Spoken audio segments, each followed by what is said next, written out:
It's 1-800-LAW-1010, 1-800-LAW-1010.com. Paul Harding's on the phone from Martin Harding Mazzotti. 1 week from Election Day. Did you early vote yet, Paul? Oddly, we did yesterday. So it was just wanted to see what it was all about. Was it busy? It was about waiting outside. Where did you vote? How busy was it?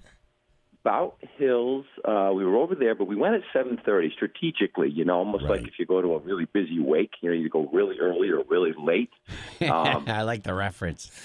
Yeah, and so we only waited about 25 minutes to get in. But I'm told earlier in the day it was up to an hour and a half.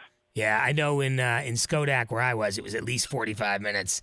I haven't gone yet, but I feel like it'd probably be less of a line on actual Election Day. Yeah, that's a great point. Yeah, if you could do, yeah. Any stand back and stand buyers?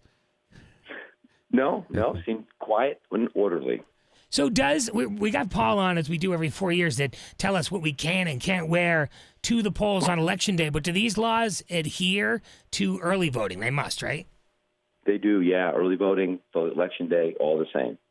Okay, and that is no reference towards either party or any other party, right? Yeah, you can't have a candidate's name on your shirt or on your hat, and you also can't have a reference to a party.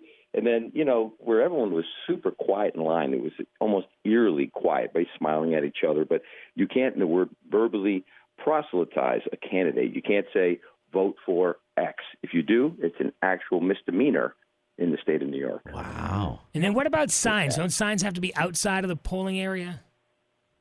They have to be far enough away. I did see a few signs that looked like they were probably right on the track, a couple hundred yards away. They wanted to get the last look before you drove up to the voting area.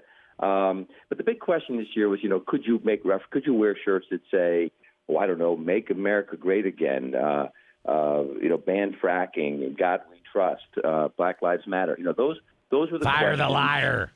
Can you wear those? Fire the liar. Yeah. And turns out you can wear those shirts. I saw nobody with those shirts on. Didn't inspect everyone super close, but I didn't see anything that made a reference to it. And the thing is that, "Make America Great Again" is not on the ballot.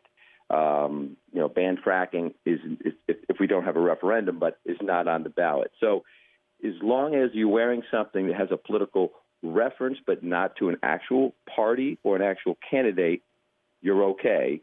But you can certainly let people in line know which way you're going. Yeah, I mean, freedom of speech, I'm all for it. But are we getting dangerously close to something?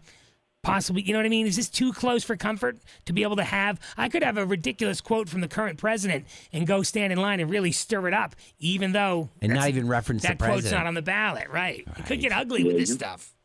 You can do it. And as I said, there was a particular sense of quiet. I don't remember what it was like. I said I didn't pay attention as much last presidential election, but it just seemed a lot more jovial and light. This seemed like people were just kind of keeping themselves, obviously masks on, always make a difference, spaced out 6 feet outside, which was never the case, right? Because there's never much of a line. Right. So here, didn't see anything, but I could see that could ignite a little energy if somebody's wearing their shirt or hat. I'll be the guy wearing my giant sheep's head, doing the Biden, "Come on, man." And then when I'm doing, "Come on, man," I'll just be doing it. "Come on, man." Paul, the Keith Raniere from NXIVM gets sentenced today. I know we didn't tell you we were going to ask you about it, but do you have any thoughts? They're asking for life in prison.